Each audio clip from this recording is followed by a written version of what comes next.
खबरें और नतीजे पूरी डिटेल्स के लिए के साथ हमारे साथ हैं जानवी। गुड मॉर्निंग जानवी, जरा समझना चाहेंगे क्या कुछ नतीजों के लिहाज से बड़ा रहा गुरुवार का दिन? बिल्कुल, गुड मॉर्निंग। काफ़ी बड़ा रहा था गुरुवार का दिन। अगर देखें नतीजों के हिसाब से काफ़ी सारे नंबर्स हैं, जिसमें कोल इंडिया अगर निफ्टी से शुरुआत करें तो नंबर्स जो है काफ़ी अच्छे आते आते हुए दिख रहे हैं। अनुमान से बेहतर नंबर्स यहाँ पर है। आय में 5.5% की गिरावट है, लेकिन अनुमान से बेहतर जो है यहाँ पर आय आई है। कामकाजी मुनाफे में भी अगर देखें तो गिरावट है, लेकिन 8,140 करोड़ के कामकाजी मुनाफे का अनुमान था, उसके सामने 9,330 करोड़ के पास का कामकाजी मुनाफा आया है। मार्जिन भी अगर देखें तो 26.7% आते हुए दिखे। जो अनुमान था वो 23.9% का था, तो अनुमान से काफ़ी बेटर नंबर्स यहाँ पर आए। हिंडाल्को यहाँ पर अगर देखें तो अनुमान से काफ़ी कमज़ोर नंबर्स है, डिसअपॉइंटिंग नंबर्स आते हुए दिख रहे हैं। कामकाजी मुनाफा में अगर देखें तो 5.5% की बढ़त है। 8,114 करोड़ के कामकाजी मुनाफे का अनुमान था, उसके सामने 7,900 करोड़ के पास जो है कामकाजी मुनाफा आया है। अगर प्रॉफिट की बात करें तो यहाँ पे 45% तक की गिरावट है। कंपनी का जो रेवेन्यू है इसमें एल्यूमिनियम रियलाइजेशंस बढ़ने का एक सपोर्ट मिलता हुआ दिखा है। पैट में अगर देखें तो बड़ा जो डिक्लाइन आया, एक एक्सेप्शनल आइटम है जो 2600 करोड़ का, उसके तहत यहाँ पर बड़ा डिक्लाइन आता हुआ दिख रहा है।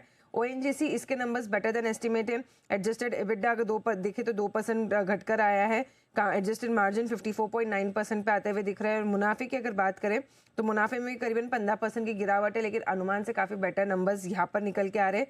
सुबह कॉन कॉल है, सुबह 11 बजे कंपनी की, तो यहाँ पर नजर रखनी है। मुथूट फाइनेंस इसके नंबर्स की अगर बात करें तो नंबर्स काफ़ी शानदार है। ब्लॉकबस्टर नंबर्स यहाँ पर आते हुए दिख रहे हैं। रिकॉर्ड गोल्ड लोन बूम ने काफ़ी मैसिव जंप ड्राइव किया कंपनी के लिए। एनआईआई 64% बढ़कर आई है। कामकाजी पैट की बात करें तो यहाँ पर 95% तक की बढ़त आती हुई दिख रही है। पेट्रोनेट एलएनजी इसके नंबर्स की बात करें तो यहाँ पर वीक नंबर्स आ रहे हैं ऑल पैरामीटर्स। रेवेन्यू में करीबन 1% की बढ़त है। कामकाजी मुनाफा 7% बढ़कर आया है। मार्जिन 10.7% पे आते हुए दिख रहे हैं, लेकिन ओवरऑल नंबर्स जो है अनुमान से कमज़ोर आते हुए दिख रहे हैं। साथ में अगर बात करें तो इंडियन होटल्स इसके नंबर्स आए थे। इसके नंबर्स ओवरऑल काफ़ी अच्छे दिखाई दे रहे हैं। रेवेन्यू में 12% की बढ़त है। कामकाजी मुनाफा 11% से ज़्यादा बढ़कर आया है। मार्जिन 37.9% पे आते हुए दिख रहे। 38.5% का अनुमान था, थोड़े यहाँ पर अनुमान से कमज़ोर मार्जिन से कंपनी के। ऑक्यूपेंसी 78% रही है। पीआई इंडस्ट्रीज काफ़ी डिसअपॉइंटिंग नंबर्स है। हर पैरामीटर पे अगर देखें तो नंबर्स काफ़ी कमज़ोर है। का रेवेन्यू में 27% तक की गिरावट है। का EBITDA अगर देखें तो 41% घटकर आया है। कामकाजी मार्जिन अगर देखें तो 21.6% पे है, और अनुमान 25.6% का था, तो काफ़ी कमज़ोर नंबर्स यहाँ पर पीआई इंडस्ट्रीज के हैं। आईआरसीटीसी के नंबर्स की अगर बात करें तो ऑपरेशनली स्टेबल नंबर्स यहाँ पर है।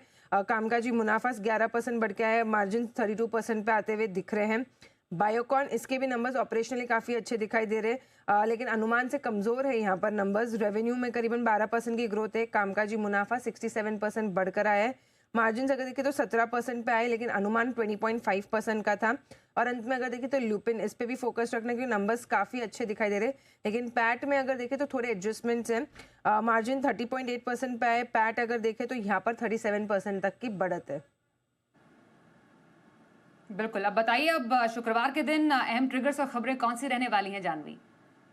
आज का अहम ट्रिगर तो यही रहने वाला है कि निफ्टी एफएनओ के हिसाब से काफ़ी फास्ट काफ़ी लास्ट नंबर्स आते हुए दिखेंगे, जिसमें एल्केम लैब्स, केफिन टेक, एनबीसीसी, इन्फोएज के नंबर्स है। वही Torrent pharma, Fortis health, GMR airports इसके नंबर्स आते हुए दिखेंगे। आईआरबी इंफ्रा नतीजों के साथ बोनस इशू पर कंपनी विचार करती हुई दिखेगी। कुछ स्टॉक्स के एक्सडेट है, जिसमें माजगांव एनएमडीसी के नंबर्स एनएमडीसी शामिल है।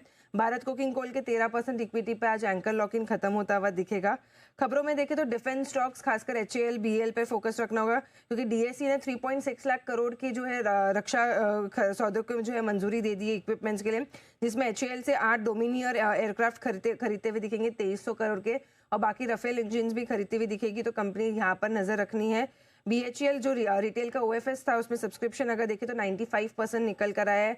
सीएससी कंपनी को एससीसीआई से 250 मेगावाट्स के विंड पावर प्रोजेक्ट के लिए ऑर्डर विंस हुए, और कुछ और ऑर्डर विंस में है, जिसमें जय कुमार इंफ्रा एनबीसीसी से 616 करोड़ के ऑर्डर्स यहाँ पर इन्हें मिले हैं।